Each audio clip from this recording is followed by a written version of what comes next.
శ్రీ మాత్రే నమః. ఈరోజు ఈ వీడియోలో మాఘ పూర్ణిమ గురించి, దాని విశిష్టత గురించి, ఆ రోజు చేయవలసిన పనుల గురించి తెలుసుకుందాము. మాఘ పూర్ణిమ నాడు స్నానము, దానము, జపము, తర్పణాలకు ఎంతో విశేష ప్రాముఖ్యత ఉంది.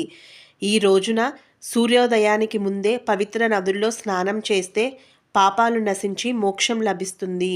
ఈ రోజున విష్ణువు హనుమంతుణ్ణి పూజించటంతో పాటు చంద్రుణ్ణి పూజించి ఉపవాసం ఉండాలి.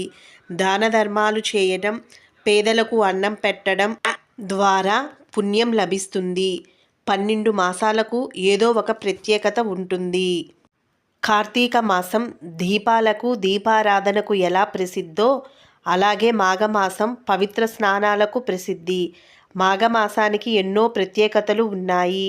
ఈ లక్ష్మీనారాయణులకు ప్రీతికరమైన మాసం కనుక శ్రీ వైష్ణవులకు ఈ మాసం ఎంతో ప్రధానమైనది. విద్యాది దేవత, వాగ్దేవి, జ్ఞానప్రదాయిని అయిన సరస్వతీదేవి ఈ మాఘమాసంలోనే శుద్ధ పంచమి నాడు జన్మించింది. అందుకే మాఘశుద్ధ పంచమిని శ్రీ పంచమి అని కూడా పిలుస్తారు. ఈ మాసంలోనే ఆరోగ్య ప్రదాత అయిన సూర్యుడు సప్తమి తిథి నాడు జన్మించాడు. అందుకే మాఘశుద్ధ సప్తమి రథసప్తమి పర్వదినం అయ్యింది. లయకారుడైన పరమేశ్వరుడు లింగాకారంలో ఉద్భవించిన రోజు కూడా ఈ మాసంలోనే జరిగింది. అదే శివరాత్రి పర్వదినం. విష్ణు సహస్రనామ స్తోత్రాన్ని మానవాళికి అందించిన భీష్మ పితామహుడు మాఘ శుద్ధ అష్టమి నాడు పరమపదం చేరి మాఘశుద్ధ ఏకాదశి భీష్మ ఏకాదశి అయింది. జ్యోతిష శాస్త్ర ప్రకారం ఈ మాసాన్ని కేతువు పరిపాలిస్తుంటాడు.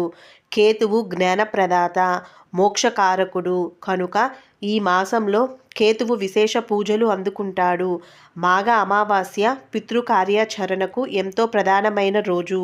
ఆ రోజున పైతృకం చేస్తే పితృదేవతలు 10,000 సంవత్సరాల పాటు స్వర్గ సుఖాలు అనుభవిస్తారని పురాణాలు చెబుతున్నాయి.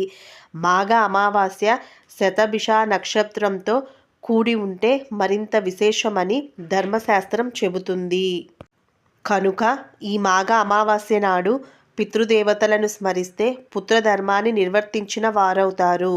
ఈ మాఘమాసం మొత్తం పవిత్ర స్నానాలు చేయడం విశేషం.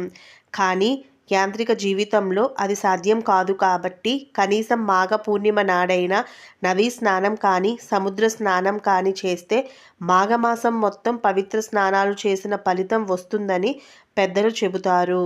ఈ మాఘ పూర్ణిమను మహామాఘి అని కూడా పిలుస్తారు.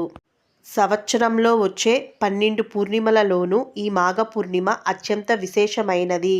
శివకేశవులిద్దరికీ ప్రీతికరమైనది ఈ మహామాఘి.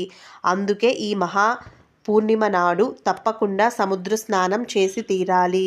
శివకేశవులిద్దరినీ ఆరాధించాలి. ఈ వీడియో గనక మీకు నచ్చితే తప్పకుండా నా ఛానల్ని సబ్స్క్రైబ్ చేసుకోండి. ఈ వీడియోని లైక్ చేయండి, షేర్ చేయండి. Thank you.